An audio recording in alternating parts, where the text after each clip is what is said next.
हमारी कहानी की शुरुआत होती है एक औरत से जिसकी पूरी शक्ल पर कॉस्मेटिक सर्जरी हुई होती है। कुछ दिनों बाद अस्पताल से छुट्टी मिलने के बाद वो अपने घर लौटती है। इस औरत का नाम सूजन होता है। अब हम देखते हैं कि सूजन का घर बाकी घरों से काफी दूर जंगल के किनारे एक तालाब के पास बना हुआ है। सूजन के साथ उसके दो जुड़वां बच्चे भी रहते हैं जिनका नाम लुकास और एलिस है। जब दोनों बच्चे अपनी माँ की हालत देखते हैं तो डर जाते हैं। सूजन का पूरा चेहरा पट्टियों से ढका हुआ होता है, बस उसकी आंखें और नाक खुली रहती है। लेकिन सिर्फ उसकी शक्ल ही नहीं, उसका व्यवहार भी पहले जैसा नहीं लगता। सूजन सिर्फ एलिस से बात करती है, सिर्फ उसी का ध्यान रखती है, जबकि लुकास को पूरी तरह नजरअंदाज कर देती है। इतना ही नहीं, वह एलिस के साथ काफी सख्ती से पेश आती है और कई बार उसे मारती भी है। अब इस अजीबोगरीब बर्ताव की वजह से लुकास और एलिस को शक होने लगता है कि यह उनकी असली मां नहीं है। अपने शक को दूर करने के लिए दोनों बच्चे एक गेम खेलते हैं। वे एक कागज पर एक नाम लिखकर सामने वाले के माथे पर चिपका देते हैं और सामने वाले को बिना देखे नाम को गेस करना होता है। अब दोनों बच्चे अपनी मां के माथे पर उसका खुद का नाम लिखकर चिपका देते हैं। सूजन खुद का नाम भी गेस नहीं कर पाती। अब बच्चों का शक और गहरा हो जाता है। उन्हें यकीन हो जाता है कि यह कोई औरत है, लेकिन उनकी असली मां नहीं। अब लुकास और एलिस तय करते हैं कि उन्हें असली सच्चाई का पता लगाना होगा। इसलिए वे एक छोटी सी प्यारी बिल्ली को अपने घर लाते हैं। वे अपनी माँ से छिपाकर उसे अपने कमरे में रखते हैं। लेकिन अगली सुबह जब वे बिल्ली को देखने जाते हैं तो बिल्ली अचानक गायब हो जाती है। अब दोनों बच्चे अपनी बिल्ली को घर के कोने कोने में ढूंढते हैं, लेकिन थोड़ी ही देर बाद उन्हें एक कोने में बिल्ली की लाश मिलती है।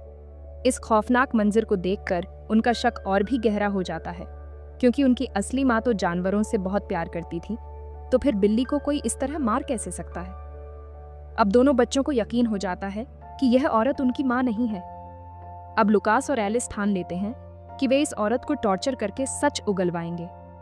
एक दिन जब उनकी माँ उनके सामने अपना चेहरा दिखाती है तो उनका सारा शक एक पल के लिए दूर हो जाता है, क्योंकि उसका चेहरा बिल्कुल उनकी असली माँ की तरह दिखता है। लेकिन फिर उन्हें घर में एक पुरानी फोटो मिलती है। इस फोटो में उनकी माँ के साथ एक और औरत होती है, पर यह तस्वीर बहुत अजीब होती है। दोनों औरतें एक जैसी दिख रही थीं, उनके कपड़े भी एक जैसे थे और बॉडी पोजीशन भी सेम थी। अब लुकास और एलिस पूरी तरह से कंफ्यूज हो जाते हैं। वे यह पता लगाने की ठान लेते हैं कि यह औरत सच में उनकी माँ है या कोई और। अब रात होते ही दोनों बच्चे अपनी माँ के चेहरे पर कॉकरोच छोड़ देते हैं, लेकिन जब वह कुछ ज्यादा ही गहरी नींद में होती है तो अगली रात वे उसका हाथ पैर बांधकर उसे बेड से बांध देते हैं। अब एलिस और लुकास अपनी ही माँ को बंधक बना लेते हैं।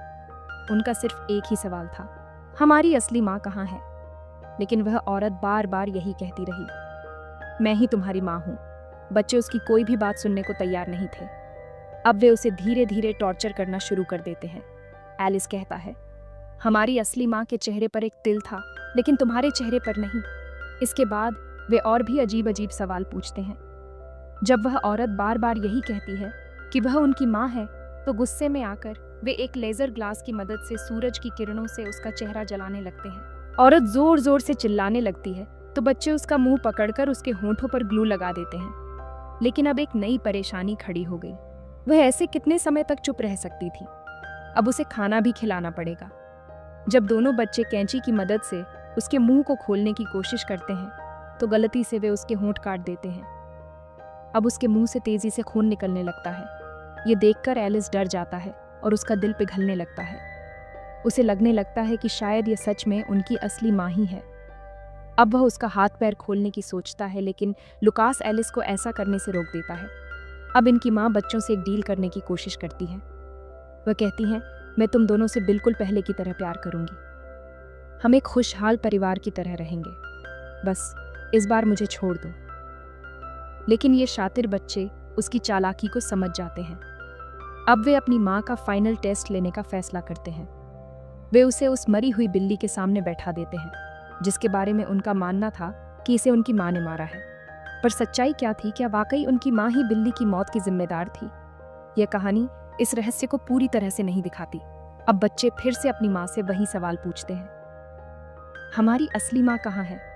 और यहीं पर कहानी का सबसे बड़ा ट्विस्ट खुलता है। असल में हम जान पाते हैं कि इलियास अकेला ही है। उसका कोई जुड़वां भाई लुकास था ही नहीं। बल्कि लुकास की तो काफी समय पहले ही एक हादसे में मौत हो चुकी थी और उसी हादसे में इनकी मां का चेहरा भी बुरी तरह से जल गया था, जिसके कारण उन्हें कॉस्मेटिक सर्जरी करवानी पड़ी थी। लेकिन इस बच्चे को अपनी मां की किसी भी बात पर यकीन नहीं होता। अब इलियास के कान में एक आवाज गूंजती है, लुकास की आत्मा उससे कुछ कहती है और फिर इलियास पूरे घर में आग लगा देता है। देखते ही देखते आग पूरी तरह भड़क जाती है, पूरा घर जलकर राख हो जाता है। अब कहानी का आखिरी सीन हम देखते हैं कि इलियास की मां आत्माओं की दुनिया में प्रवेश कर रही होती है। वह अब अकेली नहीं है, उसके साथ लुकास और इलियास की आत्माएं भी होती हैं।